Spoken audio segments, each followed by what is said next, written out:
Thank you, Mr. Chairman. As I stated earlier, I'm concerned that there may be a 30,000 troop cap for Afghanistan, and it's forcing difficult decisions to be made when it comes to fielding certain key enablers. This cap becomes more disconcerting when you consider that some of our NATO allies will be withdrawing forces from southern Afghanistan in the coming year due to their internal domestic policies.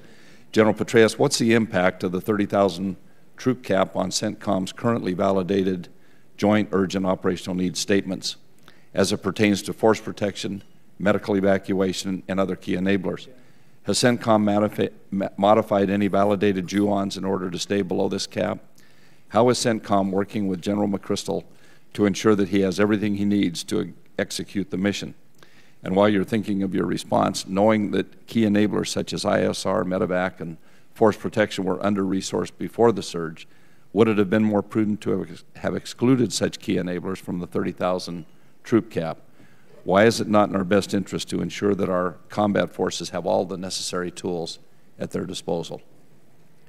Well, obviously, we want to make sure that our forces do, in fact, have all the necessary tools. And I think it's important to recall, Congressman, that we started at the end of 2008 with about 31,000 U.S. forces on the ground through a combination of decisions, some that continued into 2009 from President Bush, and then early decisions made by President Obama, then the subsequent decision for the 30,000.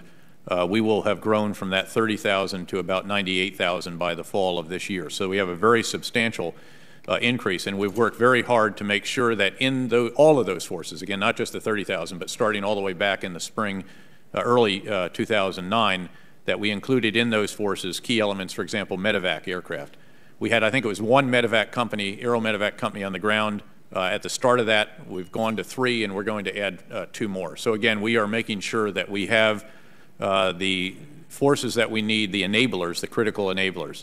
The only case in which I know of an operational need where we have modified that is in the case where we have used contractors in instances where we have high demand, low density elements, and we can thicken the force. Now that's something we've done across the board, but we've also done it in one area that I know of in the sense and warn device manning, where we can do it with contractors rather than with military.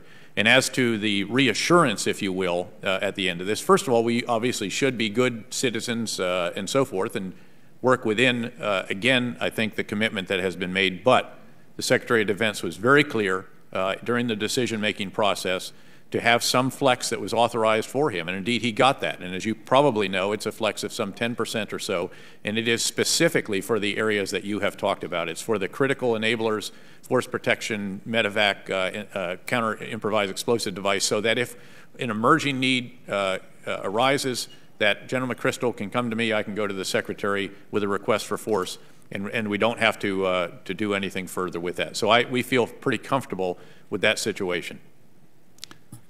Thank you.